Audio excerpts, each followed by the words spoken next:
Hello students, welcome back to live cure your esperance. So हम गोविंद पारिक के 80 pages देख रहे थे जो कि बहुत इंपॉर्टेंट है AAPJT और अदर एंट्रेंस के रिस्पेक्ट में। तो अभी तक हमने प्रमेय पीठिका और इम्पॉर्टेंट जो सेक्शंस थे वो हमने डिटेल में देखा है। आई होप सो आप सभी को समझ में आ गया होगा, और जिन्होंने वीडियो नहीं देखा है वो डिस्क्रिप्शन में लिंक गिवन है, वहाँ जाके चेक कर सकते हैं। फाइन। सो आज हम स्टार्ट करेंगे पेज 3 से।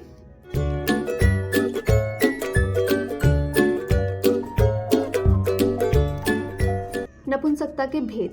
ठीक है, तो नपुंसकता और क्लैब्य ये दो इम्पॉर्टेंट सेक्शन हैं। फाइन। तो अगर हम बात करें आचार्यचरक की, तो आचार्यचरक ने क्लैब्य वर्ड यूज़ करा है, वहाँ पर उन्होंने नपुंसकता नहीं बताया। ठीक है, तो क्लैब्य के जो भेद हैं वो आपको चरक चिकित्सा 30 में मिलेंगे। ठीक है, तो इन्होंने 4 भेद बताए हैं: ध्वज उपघात, बीज उपघात, वृद्धावस्थाजन्य और शुक्रशयजन्य। ठीक है, ये 4 बताए हैं।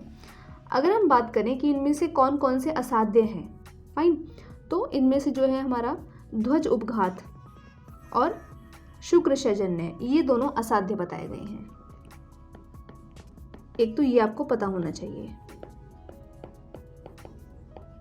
ठीक है, अब इनके कौन कौन से इंपॉर्टेंट लक्षण बताए गए हैं वो डिस्कस कर लेते हैं। जैसे कि अगर हम बात करें ध्वज उपघात की, ठीक है, तो ध्वज उपघात में कौन कौन से इंपॉर्टेंट लक्षण हैं? देखिए, जो स्राव बताया है वो है पुलकोदक के समान।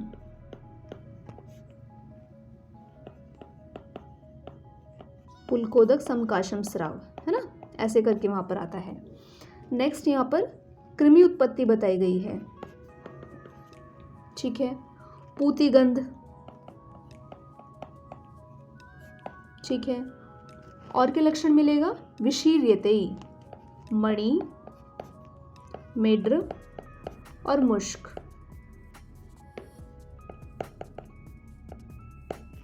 ठीक है, तो ये सारे आपको जो है इंपॉर्टेंट लक्षण देखने को मिलेंगे ध्वज उपघात में। फाइन। अगर हम बात करें बीज उपघात की, तो वहां पर जो आपको लक्षण मिलता है वो है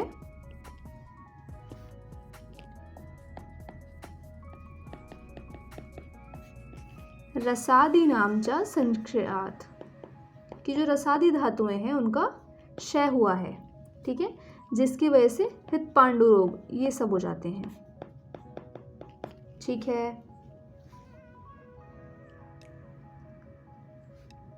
लेकिन जो क्षयज है, ठीक है, क्षयज में केवल आपको रस धातु क्षीण दिखेगी। फाइन। तो इतना आपको पता होना चाहिए कि अगर हम बीज उपघात की बात करेंगे तो वहां पर रस आदि धातु बोला है। ठीक है, लेकिन शुक्रशयजन्य में केवल रस धातु क्षीण बताई है। ठीक है, आई होप सो समझ में आ गया होगा। नेक्स्ट चलते हैं आचार्य सुश्रुत की तरफ। तो आचार्य सुश्रुत ने जो है 5 भेद बताए हैं। 4 हैं सशुक्र और 1 है अशुक्र, जिसमें शुक्र की इन्वॉल्वमेंट नहीं होती है ना, अनुपस्थित है वहां पर। तो जो सशुक्रजन्य है वो कौन कौन से हैं? आस्यक्य, सौगंधिक, कुंभिक और ईर्ष्यक। इसके बारे में भी जो इंपॉर्टेंट चीजें हैं वो जान लेते हैं। तो देखिए, आस्यक्य को बोला गया है मुख योनि। क्या? मुख योनि।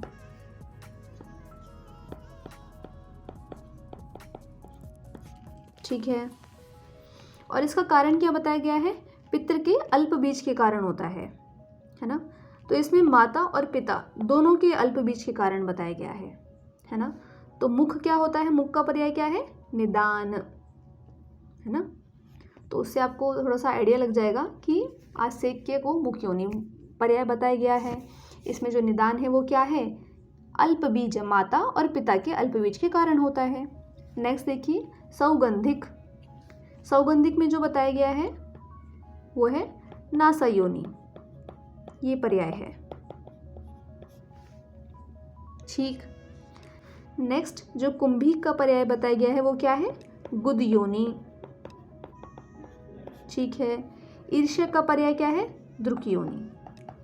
तो इतना आपको पता होना चाहिए। मोस्ट ऑफ द क्वेश्चन यहीं से पूछे गए हैं, इसके अलावा नहीं आते हैं। ठीक है, अगर आप इतना भी जान लेंगे तो क्वेश्चंस निकल जाएंगे इजीली। अब हम बात कर लेते हैं इसकी चिकित्सा के बारे में। यहीं पर ही ध्यान रख लो कि जो क्लेब्बे की चिकित्सा है वो क्या बताई गई है। तो आचार्य चरक जो है क्लेब्बे की चिकित्सा के बारे में बताते हैं। सुस्वीर्ण स्निग्ध गात्रस्य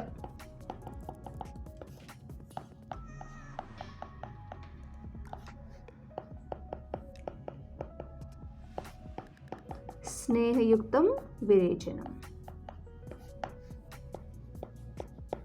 ठीक है, ये सूत्र बताया गया है, सुस्वीर्ण स्निग्ध गात्रस्य स्नेहयुक्तम विरेचनम। इसके अलावा बस्तीकर्म भी बताया हुआ है ना, बस्तीकर्म दोनों है, अनुवासन और आस्थापन दोनों बताए हैं। ठीक है, तो कई बार क्वेश्चन रख के पूछ लेते हैं कि फॉलोइंग में से कौन सा चिकित्सा सूत्र इन्वॉल्व नहीं है क्लेब्बे में, ऐसे करके पूछ लेंगे, है ना, कि स्नेहन, स्वेदन, विरेचन, बस्ती, नस्य, ऐसे करके पेयर्स बना के पूछ लेंगे, तो आपको पता होना चाहिए।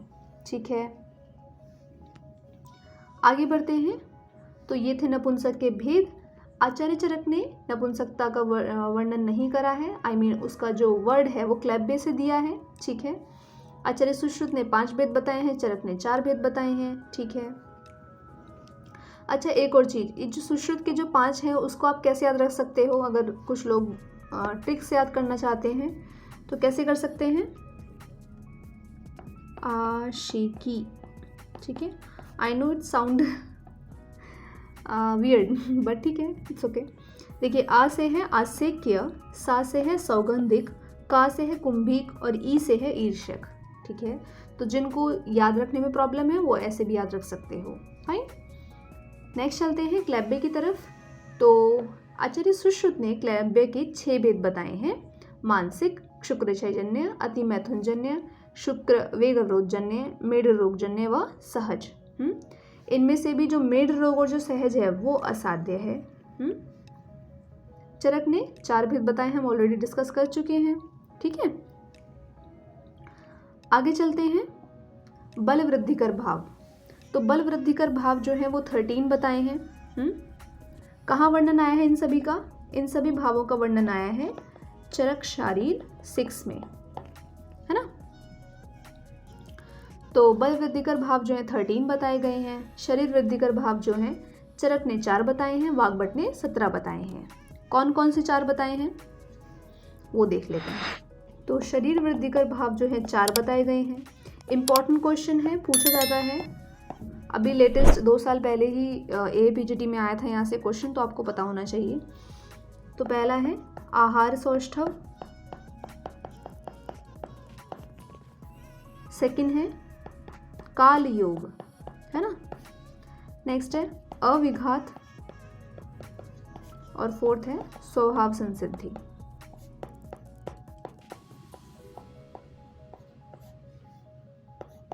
ठीक है, तो ये 4 हो गए शरीर वृद्धिकर भाव। अगर हम बात करें स्वभाव संसिद्धि की, ठीक है, तो ये आपको बल वृद्धिकर में भी मिलेगा।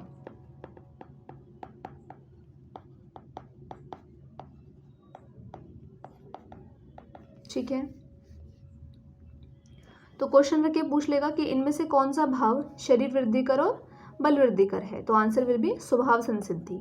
ठीक है, नेक्स्ट देखिए आहार परिणाम कर भाव। तो आहार परिणाम कर भाव कितने होते हैं, 6 होते हैं। कौन कौन से हैं, अग्नि, वायु और क्लेद। ये अब वात पित्त कफ से याद रख लेना, है ना, वात पित्त कफ, 3 तो ऐसे क्लियर हो गए। बचा कौन सा, स्नेह,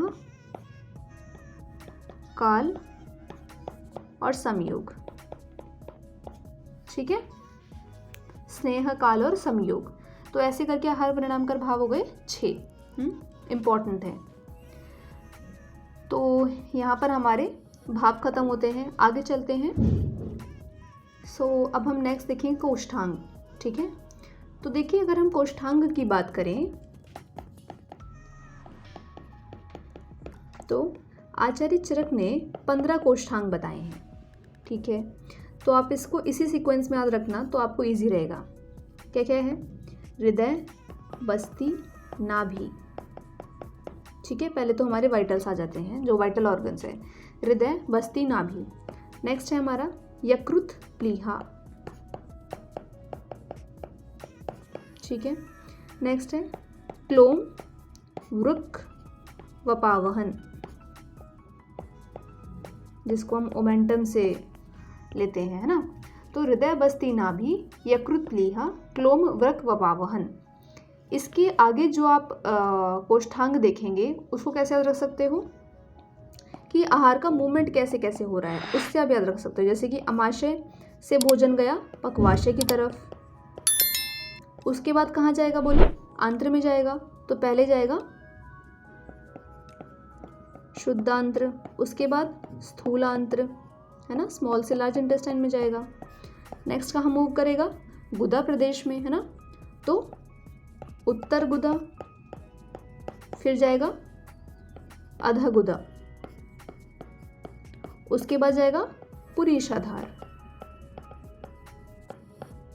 ठीक है, तो ये आपको क्या हो गया, एक तरीके से ये आपका आहार का मूवमेंट बता रहा है कि अमाशय से पक्वाशय गया, फिर वहाँ से इंटेस्टाइन में गया, फिर वहाँ से रेक्टम में मूव कर रहा है ना। तो ये प्रॉपर हो गया मूवमेंट। तो ये इजी हो जाएगा आपके याद करने में। तो चरक ने 15 कोष्ठांग माने थे। ठीक है, अब चलते हैं आचार्य सुश्रुत की तरफ। ठीक है, तो आचार्य सुश्रुत ने 8 कोष्ठांग बताए हैं। इनफैक्ट वाग्भट ने भी 8 ही बताए हैं। ठीक है, कौन कौन से हैं, तो देखिए हृदय, उंडुक, फुफ्फुस। ठीक है, उसके बाद में इन्होंने बताए हैं स्थान, कौन कौन से, रक्त स्थान, आम स्थान, अग्नि स्थान, ठीक है, पक्व स्थान, मूत्र स्थान। तो ऐसे करके चले सुश्रुत ने जो है 8 कोष्ठांग बताए हैं। वाग्भट ने भी सेम बताए हैं। लेकिन अष्टांग हृदय ने जो है डिम्ब करके अलग बताया है। तो ये आपको पता होना चाहिए। क्वेश्चन आ जाएगा कि डिम्ब जो है वो किसने कोष्ठांग माने हैं, तो आंसर विल बी अष्टांग हृदय।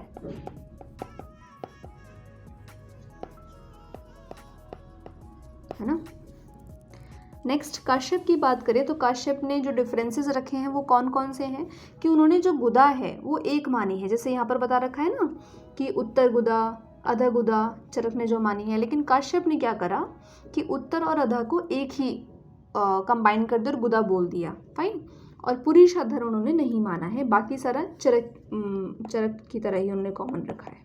ठीक है, बस एक तो गुदा वाला है और पुरीषाधार नहीं माना, इतना आपको पता होना चाहिए। ठीक है, सो आई होप सो यहाँ पर कोष्ठांग हमारा कंप्लीट होता है। नेक्स्ट देखते हैं आशय की तरफ। तो आशय जो है वो आचार्य सुश्रुत ने 7 माने हैं। कौन कौन से, वाताशय, पित्ताशय, कफाशय, रक्ताशय, 4 तो यही हो गए। नेक्स्ट आमाशय, पक्वाशय, मूत्राशय और फीमेल्स में एक्स्ट्रा क्या होगा, गर्भाशय। ठीक है, तो ये जो है आचार्य सुश्रुत द्वारा हो गए वर्णित। अगर हम बात करें काश्यप की तो उन्होंने 7 माने हैं। और आचार्य काश्यप का एक अलग है आशय, वो क्या है, कृमि आशय। तो ये भी आपको पता होना चाहिए कि कृमि के लिए इन्होंने जो है अलग से आशय बताए हैं। और जो आशय से इम्पोर्टेंट क्वेश्चन होता है वो ये पूछा जाता है कि स्तन्य आशय किसने वर्णित किए हैं। तो मुझे आप कमेंट सेक्शन में बताइए कि स्तन्य आशय जो है कौन से ऑथर ने बताए हैं। ठीक है, आगे चलते हैं त्वचा भेद की तरफ। तो जो त्वचा हमने ऑलरेडी बहुत अच्छे से पढ़ चुके हैं, हम शॉर्ट वीडियो सेक्शन में आपको मिलेगा। सो जिन स्टूडेंट्स ने वीडियो नहीं देखी है आई बटन पे क्लिक करके चेक कर सकते हैं, वहाँ पर हमने ट्रिक्स बता रखी हैं त्वचा को याद करने के लिए। और अगर आप ये वीडियो अच्छे से देख लेंगे, याद कर लेंगे, तो आई गारंटी कि आपका कोई भी क्वेश्चन गलत नहीं होगा। ठीक है, अभी लेटेस्ट क्वेश्चन पूछा गया था UPPSC 22 में। क्वेश्चन था सुश्रुत के अनुसार कुष्ठ विसर्प अधिष्ठाना त्वचा है। सो ऑप्शंस कुछ इस तरीके से थे, ताम्रा, श्वेता, लोहिता, वेदनी। सो आप मुझे करेक्ट आंसर कमेंट सेक्शन में बताइए। ठीक है, तो त्वचा में यहाँ पर ब्रीफ में ले रही हूँ। चरक ने जो है 6 त्वचाएं बताई हैं, सुश्रुत ने 7। ठीक है, अष्टांग संग्रह ने 7 बताई हैं और अष्टांग हृदय ने 6 बताई हैं। मॉडर्न के हिसाब से देखें तो उन्होंने 7 लेयर्स बताई हैं। तो आपको ये त्वचा के भेद पता होने चाहिए, लेकिन ये यहाँ से क्वेश्चन कम ही पूछे जाते हैं कि कितनी बताई गई हैं। जैसे मैंने बताया कि आज तक जो भी क्वेश्चंस आए हैं वो ज़्यादातर अधिष्ठान के बेसिस पर पूछे गए हैं, या फिर स्थूलता के अनुसार कि कितनी व्रीहि है कौन सी त्वचा, तो वहाँ से क्वेश्चन आते हैं। अदरवाइज अधिष्ठान के हिसाब से क्वेश्चन आते, तो आपको वो इम्पॉर्टेंट सेक्शन है वो आपको पता होना चाहिए, तो वीडियो चेक कर सकते हैं जा करके। ठीक है, आगे चलते हैं कुष्ठ के भेद। तो कुष्ठ के भेद की बात करें तो आचार्य चरक ने 7, 18 असंख्य ऐसे करके बताए हैं, है ना। आचार्य सुश्रुत ने 7, 11, 18 ये तीनों भेद बताए हैं, और भेल ने जो है 9 साध्य 9 असाध्य इस तरीके से भेद बताए हैं। ठीक है, इनफैक्ट काश्यप ने भी सेम भेल को ही फॉलो किया है। नेक्स्ट देखते हैं उन्माद के भेद। तो उन्माद के भेद में देखिए चरक ने 5 बताए हैं, वातपित्त, कफ, सन्निपातिक और आगंतुक, है ना। और अच्छा यहीं पर याद रख लो कि जब भी आपको भेद पर क्वेश्चन पूछा जाएगा तो मेक श्योर कि आप आंसर जो लगाएंगे वो चरक सूत्र 19 रेफरेंस से लगाएंगे, क्योंकि देखिए अलग अलग रेफरेंस पॉइंट पे अलग अलग भेद बता रखे हैं। जैसे कि एक एग्जांपल लेते हैं ये कुष्ठ वाला, है ना। तो चरक सूत्र में जब कुष्ठ की बात करते हैं 19 में, तो वहाँ पर 7 भेद बताए हैं। चिकित्सा में जाओगे तो 18 मिलेंगे, ठीक है, और निदान में जाएंगे तो असंख्य मिलेंगे। तो अगर स्पेसिफाई करा है तो ठीक है, अदरवाइज अगर इन्होंने नहीं बताया कि कहाँ से क्वेश्चन पूछा गया है, रेफरेंस पॉइंट नहीं दे रखा है, तो मेक श्योर कि आंसर आप चरक सूत्र 19 से लगाएंगे, अष्टोदरीय अध्याय, है ना। चलिए तो चलते हैं। आचार्य सुश्रुत ने जो उन्माद के भेद बताए हैं तो 4 उन्होंने चरक वाले ही फॉलो करे हैं, वातपित्त, कफ, सन्निपातिक, और साथ में उन्होंने विषज और मानस ये ऐड कर दिया। ठीक है, ये रेक्टिफाई कर लेना। नेक्स्ट माधव ने भी सेम सुश्रुत को ही फॉलो करा है, कुछ चेंज नहीं है। नेक्स्ट देखते हैं शोध भेद। तो शोध के भेद जो हैं 2 या 3 ऐसे करके बता रखे हैं, लेकिन अगर क्वेश्चन पूछा जाएगा कि शोध के भेद कितने हैं तो आप आंसर क्या लगाएंगे, 3। ठीक है, वातपित्त, कफ। वाग्भट ने 3 और 9 ऐसे बताए हैं, आचार्य सुश्रुत ने 2, 5, 6 और माधव ने 9 बताए हैं। अच्छा एक और चीज़, जो वाग्भट ने जो 3 बताए हैं ना वो आकृति के अनुसार बताए हैं, है ना, आकृति अनुसार। ठीक है, कि प्रथुत है, उन्नत है या फिर ग्रथित है। ठीक है, तो आकृति के अनुसार शोध के भेद किसने बताए हैं, तो आचार्य वाग्भट ने बताए हैं। फाइन, नेक्स्ट चलते हैं ग्रंथि के भेद। तो ग्रंथि के भेद आचार्य चरक जो है 6 बताते हैं, वातपित्त, कफ, सिराज, मांसज और मेदज। चरक चिकित्सा 12 में वर्णन करते हैं वो वहाँ का। ठीक है, आचार्य सुश्रुत ने जो है 5 बताए हैं, सुश्रुत निदान 11 में मिलेगा आपको, है ना। वाग्भट ने भी 9 बताए हैं, लेकिन आरव जो है ये कोड याद रख लेना कि चरक वाले 6 + 3 कौन से, आरव, अ से अस्थिज, रा से रक्तज, वा से व्रणज। तो ये जो है ग्रंथि एक्स्ट्रा बताई है वाग्भट ने, पूछी जाती है, इंपॉर्टेंट है। शारंधर ने भी 9 बताई है। ठीक है, तो उन्होंने क्या करा, वातपित्त, कफ, द्वंद्वज वाले 3, है ना, प्लस सन्निपातिक, अभिघातज और विषज, ये बता दिया। देखिए यूजुअली अभिघातज, विषज ये जो चीज़ें हैं ना ये सुश्रुत बताते हैं, लेकिन यहाँ पर अगर ग्रंथि के रिस्पेक्ट में देखेंगे तो आचार्य शारंधर ने ये वर्णन किया है, अभिघातज, विषज। ठीक है, चलिए तो यहाँ पर हमारा ये पेज नंबर 3 कंप्लीट होता है। आई होप सो आपको समझ में आ गया होगा, और आई हैव ट्राइड कि मैक्सिमम जो इम्पोर्टेंट पॉइंट्स हैं जहाँ से क्वेश्चन पूछे जाते हैं वो मैं सारे कवर करा सकूँ। सो यहाँ पर कंप्लीट होता है। अगर किसी को डाउट हो तो वो कमेंट सेक्शन में पूछ सकते हैं।